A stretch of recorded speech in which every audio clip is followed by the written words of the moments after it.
ความรู้ที่คนลาวนะว่าไปทำงานที่ต่างจังหวัดหลายคนมองว่าจะโดนกองหลอนไหมนะครับถ้ามีเอกสารก็คือ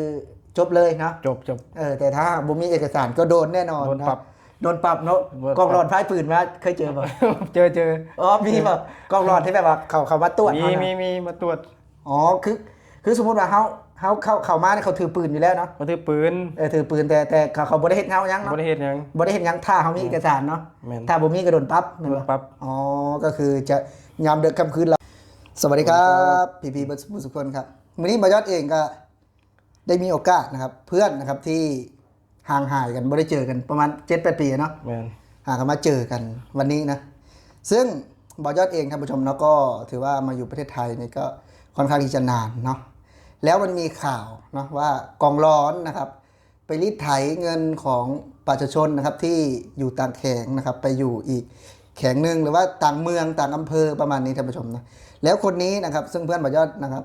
ตอนวัยรุ่นเคยทำงานที่สปป.ลาวนะครับสบายดีครับคือตัวนี้เคยไปเห็นเวียกอยู่เวียงจันทร์มันวะแมนเคยไปอยู่เวียงจันทร์แล้วก่อนที่จะไปนี่เฮาได้ใช้เอกสารอยู่บ้านเฮานี่ต้องใส่เอกสาร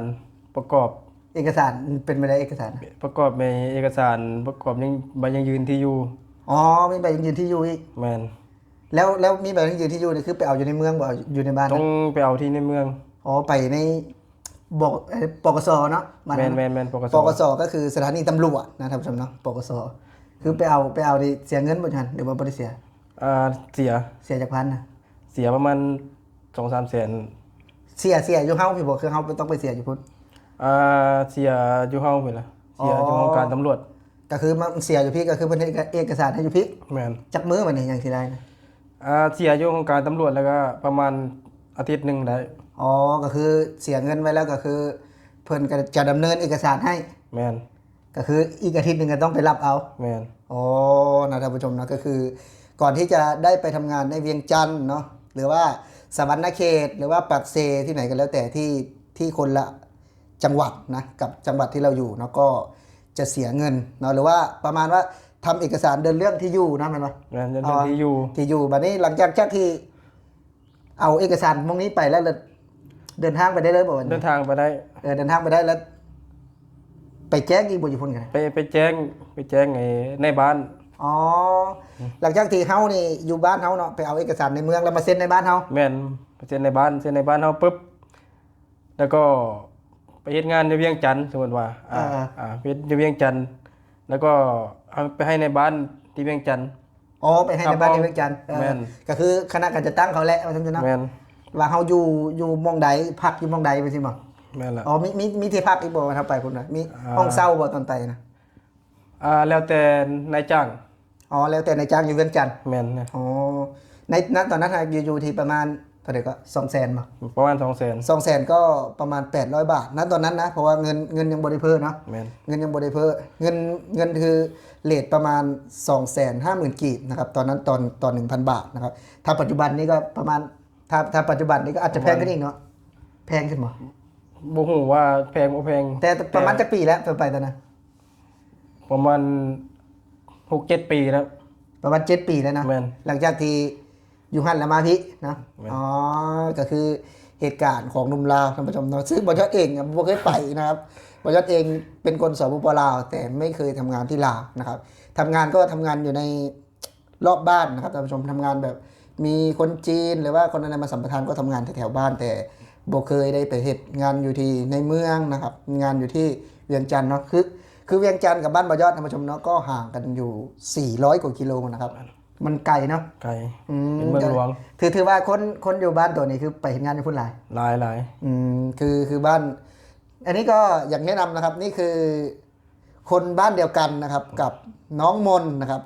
แฟนเบาต้นนั่นเองคือบ้านเดียวกันนะบ้านเดียวกันเลยบ้านเดียวกันแม่นบ้านเดียวกันเลยคือบ้านเดียวกันเลยครับบ้านเดียวกันกับน้องมนนะซึ่งบ้านน้องมนเนี่ยจะเป็นชนเผ่านะเป็นชนเผ่าเขาเมื่อก่อนเนี่ยประมาณ10 ปีที่แล้วนี่ไม่ค่อยมีเลยนะที่จะมาทำงานในประเทศไทยเนาะไม่มีส่วนมากก็คือจะทำงานที่เวียงจันทน์นะอย่างเช่นโตคือกันนะโตก็ไปเฮ็ดงานในเวียงจันทน์ไปเฮ็ดงานอย่างตอนนั้นนะตอนนั้นไปเฮ็ดงานเกี่ยวกับเฟอร์นิเจอร์เฟอร์นิเจอร์ เขาไปทำงานเฟอร์นิเจอร์ได้เดือนอะไรตอนนั้น ตอนนั้นได้ล้านสอง อ๋อล้านสองประมาณเท่าไหร่ล้านสองก็ประมาณ4,000เนาะฮอดบ่ ตอนนั้นล้านสอง1,100 250,000ตอนนั้น 250,000 500,000ประมาณ 5,000เนาะ ประมาณ5,000พอละ ประมาณ 5,000 กว่าบาทเนาะอ๋อส่วนนั้นก็ถือว่าหลายอยู่นะ หลายนะ ก็ถือว่าดีใจเนาะ ดีใจ อยู่จักเดือนป่ะนี่ไม่ดีมัน โอ้ประมาณ8 เดือน ประมาณ8 เดือนโอ้นะนี่แหละท่านผู้ชมเนาะก็เป็นความรู้นะครับว่าจะเป็นความรู้ที่คนลาวนะว่าไปทำงานที่ต่างจังหวัดหลายคนมองว่าจะโดนกองหลอนไหมนะครับ ถ้ามีเอกสารก็คือจบเลยเนาะ จบ แต่ถ้าบ่มีเอกสารก็โดนแน่นอน โดนปรับ โดนปรับเนาะ โดนปรับ กองหลอนพายปืนมาเคยเจอป่ะ เจอ อ๋อมีแบบกองหลอนที่แบบว่าเขามาตรวจ มี เขานะ มีมาตรวจ อ๋อคือสมมติว่าเขามาเนี่ยเขาถือปืนอยู่แล้วเนาะ มาถือปืน ถือปืนแต่เขาบ่ได้เฮ็ดเงาหยัง บ่ เนาะ ได้เฮ็ดหยัง บ่ได้เฮ็ดหยังถ้าเขามีเอกสารเนาะ แม่น ถ้าบ่มีก็โดนปรับแม่น โดนปรับ อ๋อก็คือจะยามดึกค่ำคืนระวังเด้อท่านผู้ชมเด้อถ้าผู้ใดไปแบบบ่มีเอกสารเนี่ยซึ่งบ่ยอดเองนะครับเป็นคนลาว แต่เชื่อไหมว่าไม่เคยรู้เรื่องนี้เลย เพราะว่าเราบ่ได้เจอประสบการณ์กับตัวเองเนาะแต่พอมาถามหมู่ว่ามีอยู่จริงนะท่านผู้ชม มีเรื่องจริง ที่ว่าไปแล้วเนี่ยต้องมีเอกสารนะครับ เพื่อจะไปเขาเรียกว่าไอ้ที่อยู่เนาะยืนยันที่อยู่ ที่อยู่ ยืนยันที่อยู่แล้วก็ถือว่าก่อนที่จะได้ทำงานเนี่ยก็ถือว่าถ้าเผลอๆนี่อาจจะยากกว่ามาทำงานที่ประเทศไทยอีก ยาก เอาคือประเทศไทยเนี่ยเขาเห็นในพาสปอร์ตนี่ พาสปอร์ตคือ จบเลยเนาะ จบ ก็คือมีแต่เขามาอยู่กับนายจ้างเขาก็ให้นายจ้างจัดการเองเนาะ แมน แต่เขาก็บ่ได้แต่ว่าพออยู่สปปลาวต้องเดินเรื่องเองกันวะ เดินเรื่องเอง แต่ส่วนนายจ้างก็คือชนฝั่งนู้นเนาะ แม่น คือฟังอยู่เวียงจันทน์ เรื่องเยี่ยมจันทร์ คนกับห้องหับของเขาเนาะ ครับ แต่ว่าอยู่บ้านเขานี่เขาก็เดินเอกสารเอง เดินเอกสารเองไง อ๋อแล้วสมมุติว่ากันในเมื่อบ้านเนาะสมมุติว่ามีคนติดต่อมา อยู่เวียงจันทน์นู่นให้ไปเฮ็ดงานเนี่ยไปเลยก็บ่ได้ต้องเฮ็ดเอกสารไปก่อน ไปเลยมาได้แล้วต้องมีเอกสารก่อน ต้องมีเอกสารยืนยันก่อน แต่ถ้า